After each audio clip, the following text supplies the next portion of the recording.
Cristo não era o fim do mal. Apesar disso, uma coisa é certa, e nós vamos ver isso, porque esta parábola nos permite perceber isso. Haverá um fim para todo o mal e para toda a injustiça. Haverá um fim, mas ainda não é o fim deste mal, ainda que este reino tenha sido inaugurado. Afinal de contas, o nosso Senhor foi crucificado. Então, o primeiro ponto da nossa mensagem, eu quero que a gente foque nessa primeira perspectiva deste reino que é presente, o reino de Deus que é presente, e aí então a consequência disso, né? Porque ele está presente nessa presente era, incluindo aqui este momento em que nós chegamos nessa história, que é o reino de Deus e a presença do mal no mundo, então, neste reino que se faz presente. Então, quando na parábola os servos aqui, eles questionam o Senhor, nesta historinha que Jesus está contando aqui, no versículo 27, eles questionam o Senhor, de onde veio o joio? Porque, Senhor, tu não foi ali como todo bom lavrador, tu não plantou a boa semente, tu não escolheu a semente certa para plantar. Então explica, porque agora que a coisa cresceu aqui, a gente está vendo que o negócio não ficou legal. De onde veio o joio? E a resposta foi a do Senhor, dono da casa aqui, ali na parábola. Qual foi a resposta dentro da história? Foi o inimigo. O inimigo havia feito isso, semeado o joio em meio ao trigo enquanto dormiam. A questão da presença do mal no mundo, irmãos, é um tema que pega a todos nós. Basta você só olhar para a aflição do presente momento da sua própria história, para você pensar, como assim eu não pertenço ao Senhor? Como é que isso pode estar acontecendo com a minha vida? Essa questão do mal, ela nos deixa um pouco chocados. Como lidar com essa realidade é a resposta que nós precisamos ter. E aí aqui essa parábola nos permite verificar como que nós devemos lidar com esta realidade de um reino que é inaugurado, mas não nos livrou, pelo menos de imediato, de todas as atrocidades. Haja visto o nosso país. É só ligar o noticiário para a gente ver coisas terríveis acontecendo. Ali em Recife, agora há pouco, nessa briga de torcidas ali. O que é isso, Senhor? Misericórdia da nossa nação. O pessoal perdeu todas as estribeiras mesmo. O pecado faz isso. Então, lidar com essa realidade é uma coisa que nós precisamos como cristãos. Então, para os discípulos, a dúvida estava justamente nesse ponto. Se o reino de Deus chegou com a vinda do Messias, por que ainda existiu o mal no mundo? Por que ainda se faz necessário conviver com a presença do pecado e da ação de pessoas más? E essa é uma questão crucial, que para os nossos dias talvez seja feita em outros termos. Se Deus existe, ou se Deus é bom, então por que o mal existe? E por que o sofrimento é uma realidade? E a resposta de Jesus, ela reflete aqui, a explicação, né, que ele faz o correspondente, reflete uma realidade espiritual. O diabo, o inimigo, ele está presente e atuando neste mundo. Eu não entendo, e aí você vai ter que me explicar muito bem, que ele está preso. Satanás não está preso. É como um leão que ruge ao nosso derredor. Então aí a gente tem implicações, inclusive de ordem escatológica, mas que não vem ao caso. Mas o fato é que ele não está preso. Esse mundo jaz no maligno mesmo. Ele está atuando neste mundo, de modo que os seus filhos, os filhos do maligno, o joio, também estão presentes e atuantes nesse mundo de trevas. A analogia aqui de um inimigo semeando erva daninha em campos alheios era uma realidade, inclusive, naqueles tempos. Então, alguém tinha um inimigo, esse camarada, então, está vendo que o outro está lavrando a terra, na calada da noite, esse inimigo vai lá, e ainda há registro em alguns documentos aí históricos de lei, dizendo o que deveria ser feito para aqueles que cometessem esse erro, né, de semear ervas daninhas no campo alheio. Mas esta é uma realidade. Jesus então está contando essa parábola não assim suspenso no ar. Ele pega uma realidade que todos conhecem e aí então ele conta uma história que gera identificação, né? Então a presença, essa dinâmica de um inimigo semeando erva daninha no campo alheio, era uma realidade naquele tempo ali. Então Jesus conta uma parábola, uma historinha, mas apoiado no imaginário cultural do seu povo, e aí então ele consegue pescar a atenção de todo mundo ali. É interessante, Jesus não está contando nenhuma das suas parábolas no vácuo ou em suspenso. Tem sempre um correspondente cultural que fisga a atenção dos seus ouvintes, e ele, como um bom professor, ele então conta essa história que tem um princípio, e aqui ele explicou para nós o princípio que vai nos ajudar, inclusive, a lidar com a presença do mal, mesmo pertencendo ao povo de Deus, povo escolhido, povo santo, resgatado das trevas para a luz.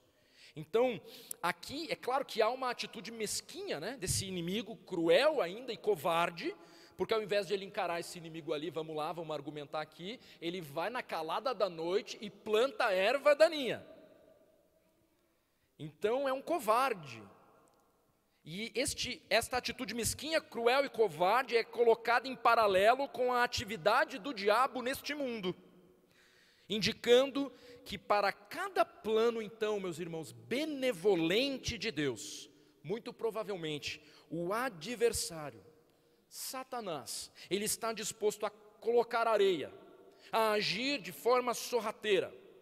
Fato é que nós não podemos ser ingênuos e descartar a verdade de que o inimigo das nossas almas, ele é astuto e ele age em nossos dias, e isso se dá por intermédio dos seus filhos, descritos aqui por Jesus como filhos do maligno. Neste mundo, a presença dos filhos de Deus e dos filhos do maligno, até que Jesus volte, será uma constante, até que ele volte. Gênesis 3 nos revela que haveria uma rivalidade constante entre a semente da mulher e a semente da serpente. Já está revelado ali. E aí então, logo em seguida, Caim mata o seu irmão Abel.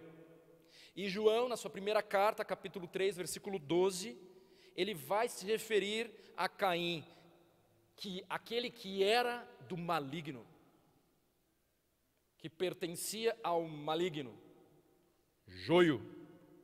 E esta distinção e rivalidade, ela terá o seu auge, irmãos, entre os filhos de Deus e os filhos do maligno, quando o anticristo surgir. Será um auge aí. Mas já está previsto, o reino dos céus, inaugurado por Jesus, prevê a presença do mal, dos filhos do maligno. Tanto que quando o dono da casa é questionado pelos servos aqui na parábola sobre arrancar o joio, a resposta é um enfático não. Não faça isso, versos 28 e 29. Não. E aí, naquele contexto ali da parábola que é esse lavrador, ele vai dizer o quê? Não, porque a semelhança entre o trigo e o joio, nos seus primeiros momentos de brotinho aí, é muito grande. Ao passo que se vocês arrancarem o joio, meus servos, você poderia por engano também arrancar o trigo. E além disso, também aí há a possibilidade de que ocorra aí, as raízes estão entrelaçadas, então quando você arrancar o joio, talvez você arranque o trigo junto, então não faça isso, é um perigo muito grande. Então na parábola, o dono da lavoura, ele ordena que se aguarde o tempo oportuno, porque agora está difícil de identificar, mas daqui a pouquinho, quando crescer um pouco mais, até uma criança será capaz de olhar e ver joio e trigo, e vai saber a diferença. Então, diante da constatação do mal, meus irmãos, diante da presença dos filhos do maligno agindo neste mundo, cabe a nós compreendermos que Jesus, em sua volta, Ele estabelecerá a verdadeira justiça. É claro que nós, como filhos de Deus, nós devemos ser sal e luz sobre a face da terra, nós já estamos carecas de saber disso, embora acabamos falhando miseravelmente muitas vezes. Então, é claro que nós devemos agir assim, mas não compete a nós impormos a punição última sobre a vida daqueles que vivem na iniquidade. Ou seja, apesar da presença do reino, a presença do mal ainda é uma realidade com a qual nós precisamos lidar. Até quando? Até que Jesus venha. E note que Jesus, ele vai deixar claro aqui, e acredito que isso vai trazer muita clareza sobre essa parábola tão conhecida por nós aqui. Ele deixa claro que o campo é o mundo. O campo é o mundo. O joio, então, meus irmãos, é o incrédulo de uma forma geral. Não apenas como às vezes nós pensamos, apenas o falso cristão no meio da congregação.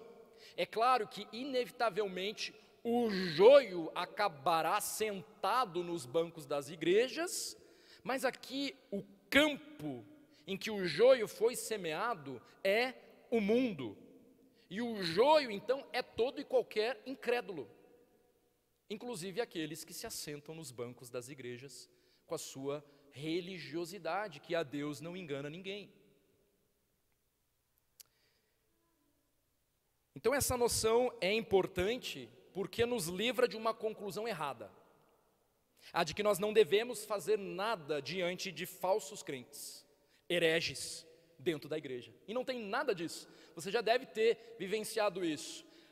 Alguém está em flagrante pecado, vivendo uma vida totalmente incoerente, e aí um olha para o outro, e ao invés de seguir o modelo bíblico, da exortação bíblica, do cuidado bíblico, não, mas o joio sempre haverá, o joio no meio do trigo.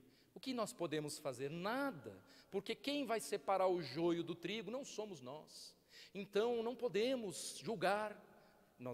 Já ouviu isso? Já ouviu essa? Mas não é isso que essa parábola está nos explicando, tentando nos ensinar.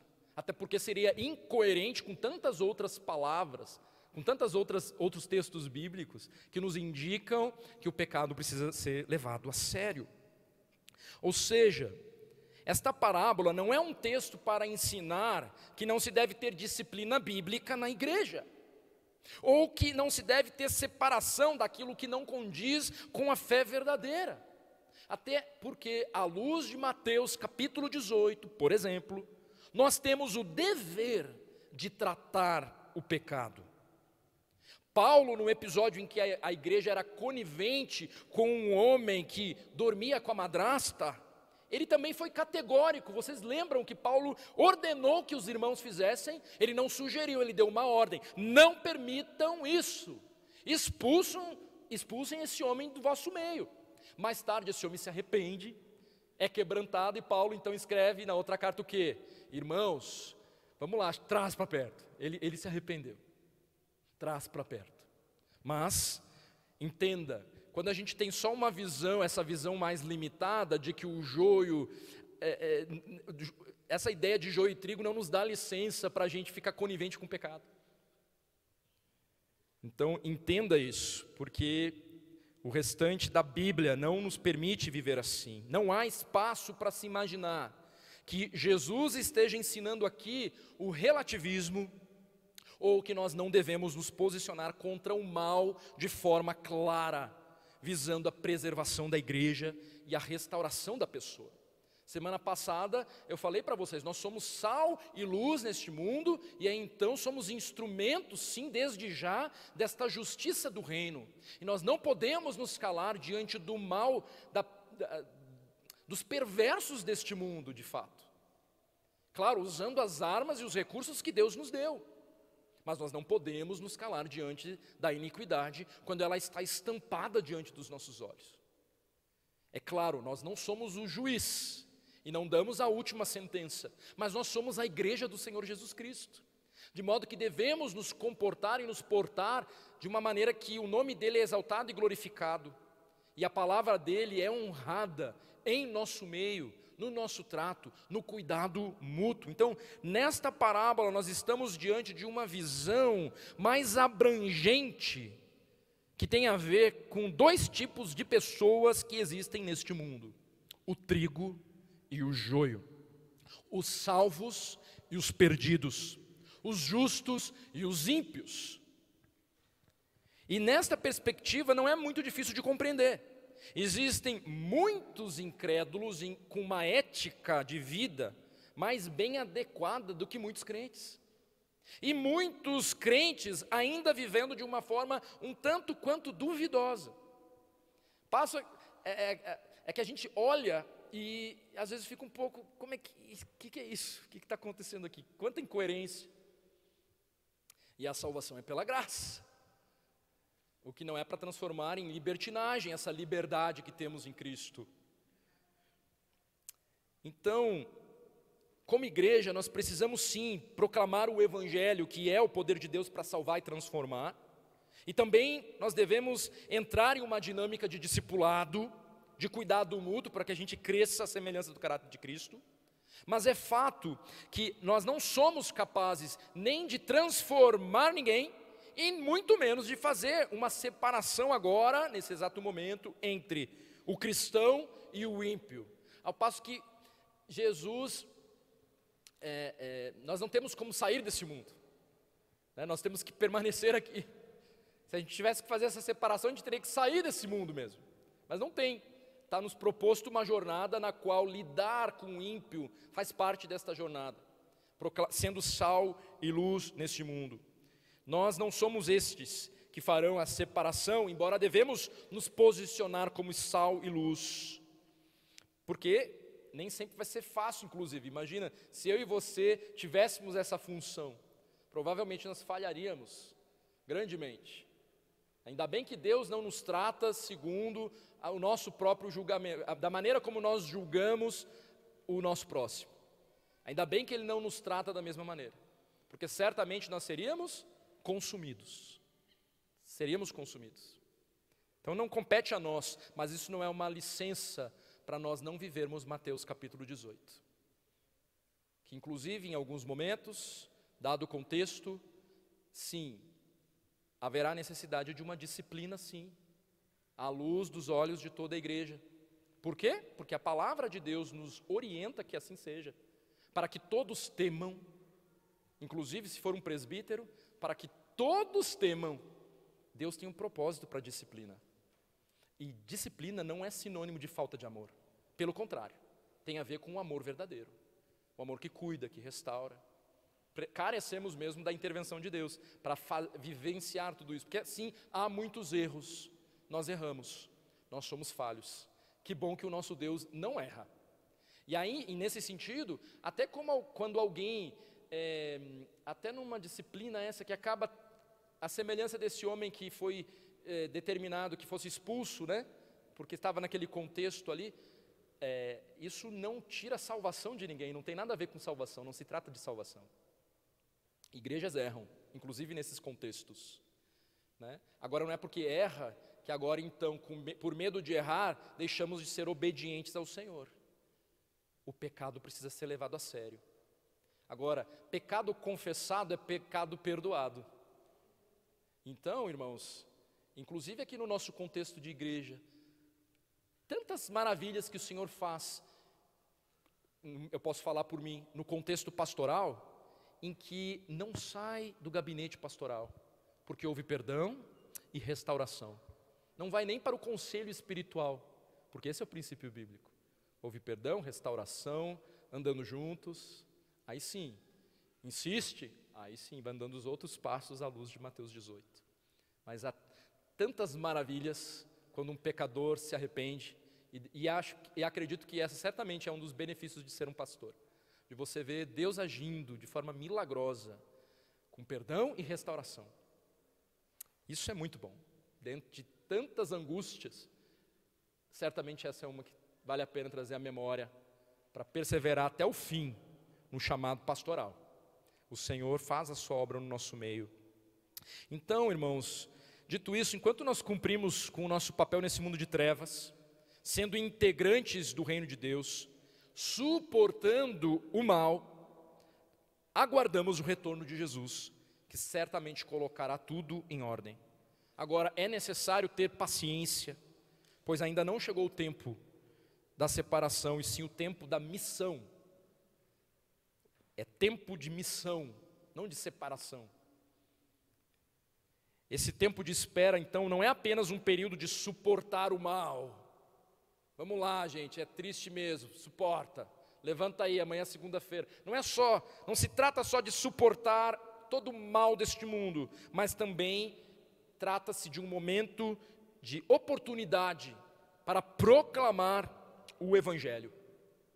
Deus, na sua paciência, Ele está dando tempo, e Ele, na sua soberania, para que pecadores se arrependam e sejam transformados pela sua graça. Como igreja, nós devemos enxergar esse intervalo entre a semeadura e a colheita como um chamado para o evangelismo e para o discipulado. Nós devemos proclamar o evangelho e discipular, buscando alcançar o perdido. Ou seja, no presente, o reino coexiste com o mal. Não tem o que ser feito. Eu e você vamos ser atropelados pelo sofrimento até o último dia da nossa vida aqui. Aguarda, espera. Mas nós temos que lidar com isso biblicamente. O Senhor já nos deu os recursos para viver a vida plena e vida de piedade, como nós lemos 2 Pedro 1:3. Agora, esse reino também tem um futuro que é apontado aqui. Um futuro onde o Senhor, Ele será completamente triunfante. E Ele vai se sobrepor sobre todo o sofrimento. Então, o segundo ponto dessa mensagem tem a ver com esse reino de Deus que culminará em plena justiça.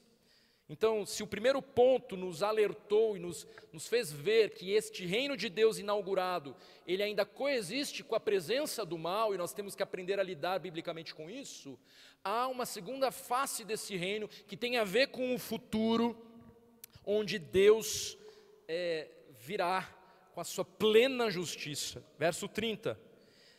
Deixa-os crescer juntos até a colheita. E no tempo da colheita direi aos ceifeiros: ajuntai primeiro o joio, atai-o em feixes para ser queimado, mas o trigo recolhei-o no meu celeiro. Versos 39 e 43. A ceifa é a consumação do século, e os ceifeiros são os anjos.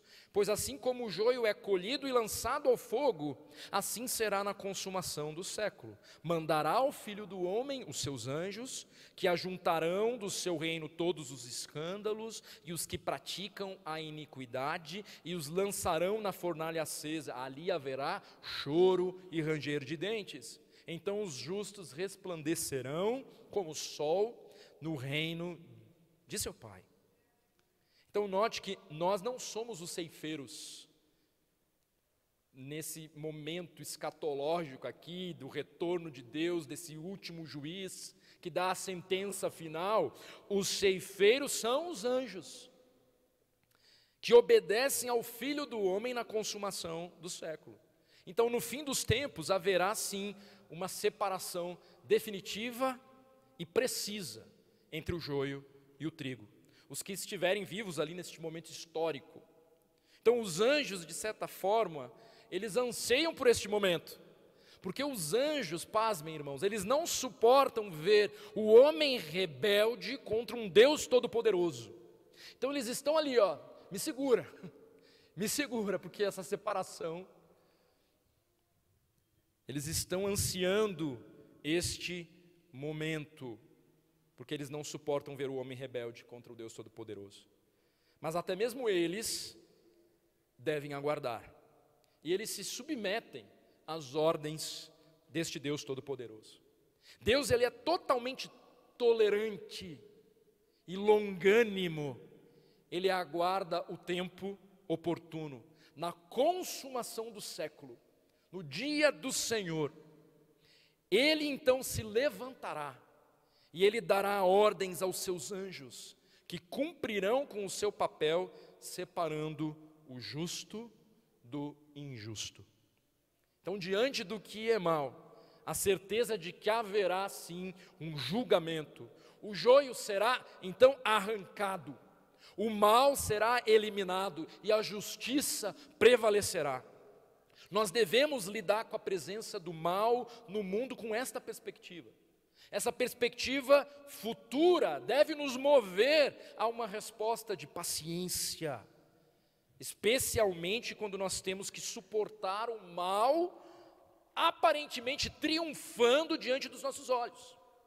Nós devemos responder então com confiança no poder de Deus, que não apenas inaugurou o seu reino, mas o implementará de forma total, eliminando toda a injustiça, e nós devemos crer nesta verdade. Ele voltará, e o seu reino será sobre tudo e sobre todos. E os irmãos sabem, eu creio realmente nesse milênio literal, com Cristo Jesus reinando sobre essa face da terra ainda, com todas as nações se dobrando diante do Rei dos Reis, e assim Deus cumprindo as suas promessas para Abraão, para Davi. E aí então, os nossos olhos, todo olho verá o que o Senhor há de fazer aqui. E ai daqueles que hoje zombam do Filho de Deus. Ai daqueles que ousaram viver uma vida de religiosidade, uma vida oca, seca, porque no último dia as nossas obras serão ali colocadas, e o que é palha vai se queimar. O que é palha vai se queimar. Essa esperança, irmãos, ela não está fundamentada apenas num evento futuro, mas é na própria pessoa de Cristo, o Rei do reino. Ele não apenas inaugurou o reino dos céus, mas ele garantiu a sua consumação. Quando? Já ali, quando ele venceu o pecado e a morte na cruz. A justiça final, então, não será apenas um ato isolado de Deus, mas a plena manifestação do reinado de Cristo sobre todas as coisas. A cruz de Cristo é esse marco central dessa redenção. É nela que Jesus vence o pecado e vence a morte, garantindo que todo aquele que nele crê seja transformado de joio em trigo, dentro do seu plano soberano. Nenhum de nós nasce trigo. Nós nascemos pecadores, separados de Deus. Mas pela fé em Cristo nós somos regenerados e enxertados no reino, e aí então capacitados a produzir, a sermos frutíferos para a glória de Cristo Jesus. Essa verdade, irmãos, exige uma resposta de cada um de nós. Como estamos vivendo à luz desta realidade? Se o reino já foi inaugurado, estamos nos submetendo ao governo de Cristo, ou ainda vivemos como se fôssemos senhores das nossas próprias vidas? O julgamento virá, e somente aqueles que fazem parte do reino de Deus resplandecerão como o sol. Cristo sendo tudo em todos. Que possamos viver de maneira digna dessa esperança, aguardando a volta de Cristo, não com temor, mas com alegria e fidelidade, certos de que Ele reinará soberanamente, e Ele fará justiça sobre toda a terra. Todo governante iníquo um dia se dobrará diante de Cristo. Queira Deus que por misericórdia os nossos governantes se dobrem ao senhorio de Cristo ainda em vida. Mas uma coisa é certa, um dia eles se dobrarão diante do Rei dos Reis.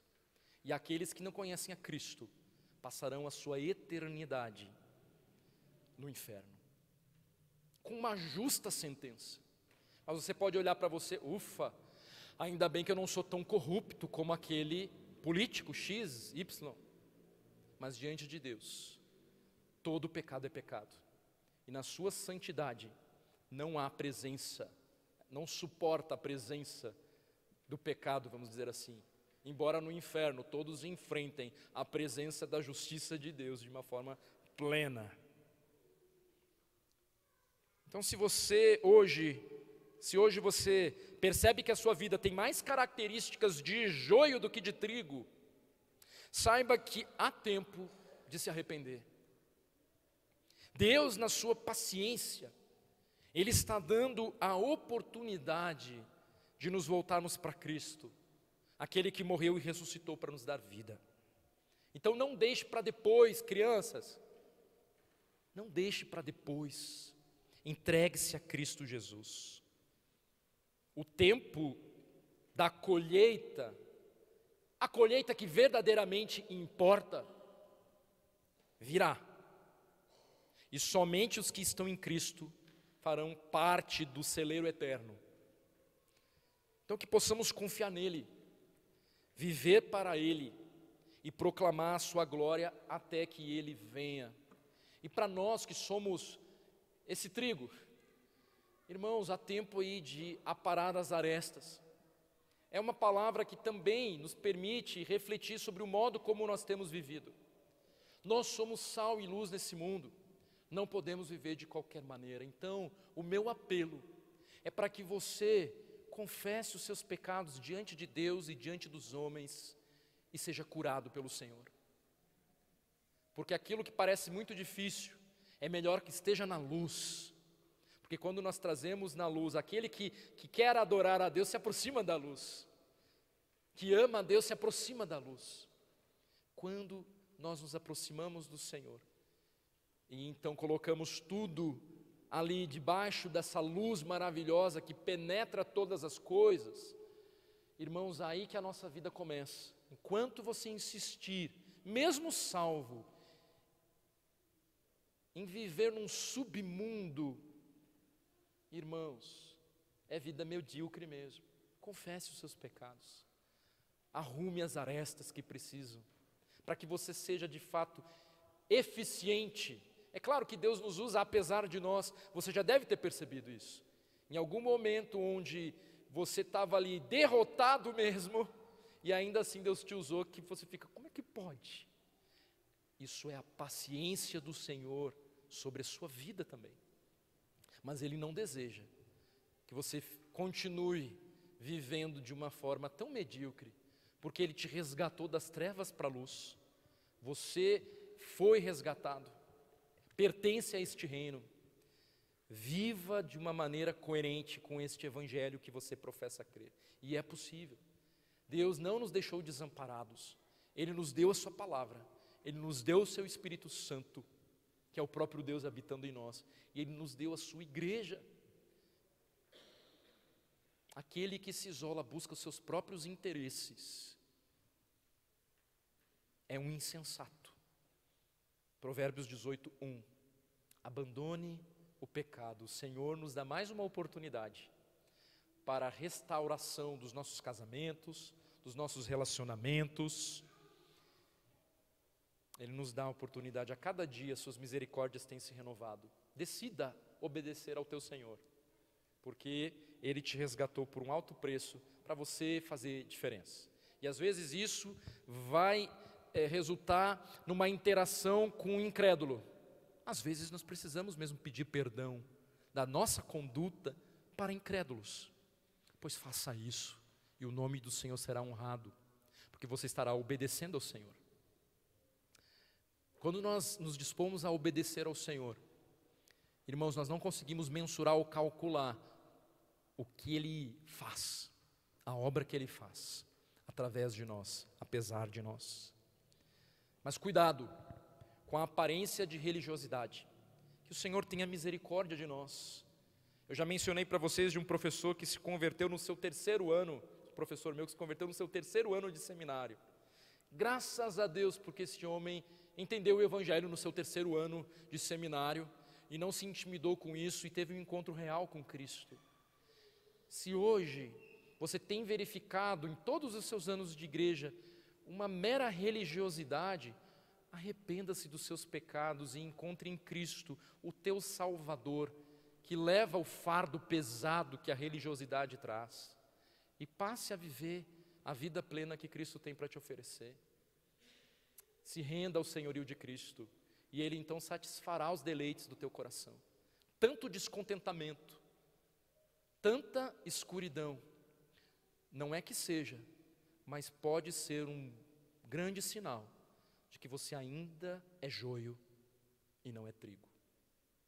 Embora trigo possa viver de uma maneira tão medíocre, mas cuidado para não se convencer de que você é trigo, sendo você joio, porque o grande juiz voltará, e Ele fará essa separação, e será uma separação justa, firmado no seu caráter justo. Então isso, irmãos, deve nos encher de temor, deve encher o seu coração de temor, não para temer a salvação, como se, meu Deus, e agora será que eu sou... Não, o Espírito certifica, se você já entregou-se a Cristo, Ele garante, pelos seus méritos, a nossa salvação. Um crente peca, um crente ele tropeça e cai,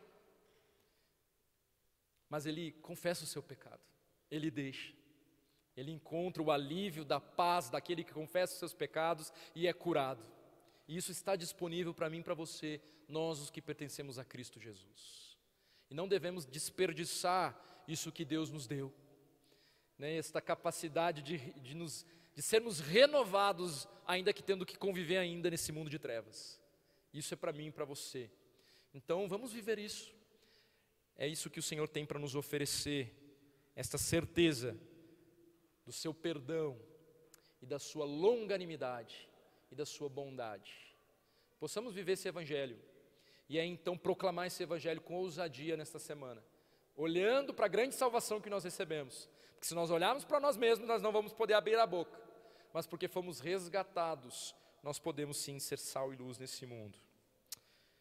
Bondoso Deus, em nome de Cristo, eu clamo para que o Teu Espírito Santo continue ministrando aos nossos corações a Tua palavra. Obrigado porque é certo que o Senhor voltará. Obrigado porque nós estamos em Ti e podemos confiar então, não nos nossos méritos, mas podemos confiar na Tua obra naquela cruz, que foi suficiente para nos perdoar, nos redimir. Nós queremos e podemos confiar nas Tuas promessas e nessas verdades, Senhor. Então, Senhor, nos ajude firme os nossos passos na viva esperança que há em Cristo Jesus. Mas eu clamo, Senhor, para que o Teu Espírito Santo ministre ao coração daqueles que porventura estejam hoje aqui nesta noite e ainda não tenham tido um encontro real de salvação para contigo. Eu clamo para que o Teu Espírito Santo convença do pecado e do juízo e haja grande salvação. Faça essa obra, por favor, Senhor. Essa é a minha oração. Então você, chega hoje à noite, lá no teu quarto, e ore ao Senhor. Peça perdão pelos teus pecados e se entregue a Cristo Jesus como o teu Senhor Salvador. Reconheça que você precisa dEle, que Ele é de fato o único caminho, a verdade e a vida. E entenda, Ele morreu na cruz, de uma vez por todas, para que você fosse salvo. Creia nesta verdade, na morte de Cristo, na ressurreição de Cristo, no seu retorno, e então encontre paz para a sua alma. Esta paz que Cristo quer te oferecer, a certeza de que aqueles que pertencem a Ele não serão julgados, porque a ira de Deus foi depositada ali sobre Cristo naquela cruz. Ó Senhor, tem misericórdia de nós, nos conduz a andar em espírito e em verdade, em novidade de vida, e a temer o Teu nome, de tal maneira que a gente não venha se calar, porque há tantos familiares nossos, tantos vizinhos, tantos amigos, que estão perecendo, que se morrerem hoje irão para o inferno. Nós não podemos nos calar. Ó Senhor, nos dá coragem para falar, para proclamar o Teu Evangelho. Então, Senhor, enche o nosso coração desta paz e desta alegria por Te pertencer, e que tudo isso resulte em obediência a Ti, na missão que o Senhor nos deu.